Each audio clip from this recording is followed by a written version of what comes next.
everyone, this is Simoné and today we are going to be reading Welcome to Cuckooville by Susan Chandler and Delphine Durand. In the middle of Cuckooville there was a clock, a cuckoo clock, but behind the doors of the cuckoo clock there was, well, nothing, not a cuckoo in sight. Instead, every hour, one of the townsfolk would run up the steps and burst through the little wooden doors, shouting out the time. How they loved being the cuckoo, especially Mrs. Gobbledygook. "Lumpy plums, snuffly baps," she sang from the top of the clock. The mayor stopped and shook his head. "Right, from now on, everyone takes their turn at being the cuckoo. Everyone except you, Mrs. Gobbledygook. We don't need to know about your snuffly plums, thank you. We need to know the time." Actually, it was lumpy plums, added a little boy called Pete, who was quite clever. Poor Mrs. Gobbledygook. No one in the town could understand her. "Dropsy bubbly?" asked the grocer. "Squishy what?" queried the baker. "What's an ooby-nooby when it's at home?" questioned the butcher. If only she could prove to the rest of Cuckooville that speaking gobbledygook could be useful. Then she could take her turn at being the cuckoo again.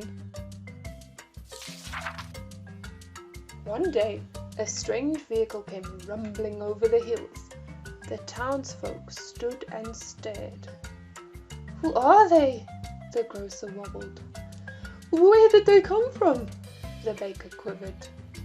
"I haven't got enough sausages," the butcher shuddered. "What do they want?"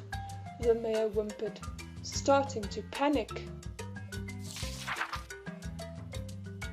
The vehicle stopped. The doors opened. The steps came down. "Visitors!" cried the grocer, tossing some tomatoes. "Strangers!"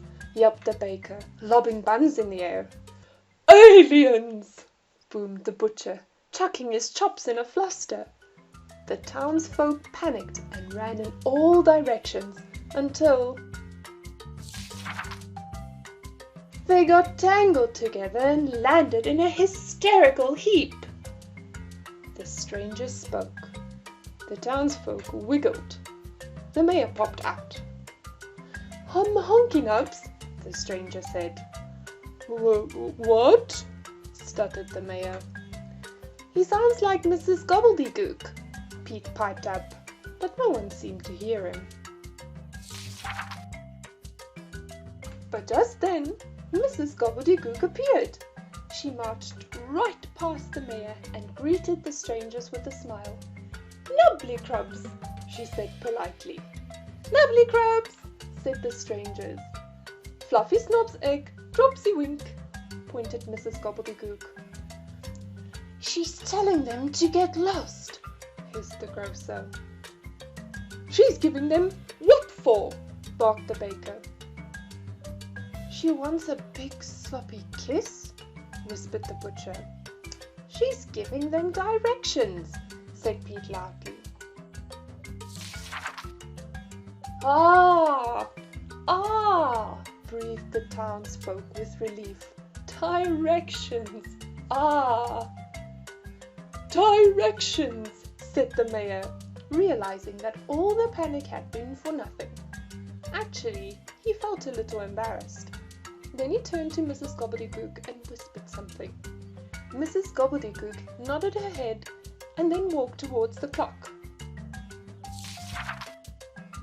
"Bobbity-plop, Cuckooville!" Mrs. Gobbledygook shouted from the top of the clock.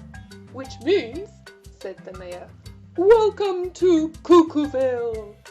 And with that, the mayor invited the visitors to join them for a jobble-jibble, which to you and me is, of course, a party. Thanks so much for reading this book with me, and I hope you enjoyed it.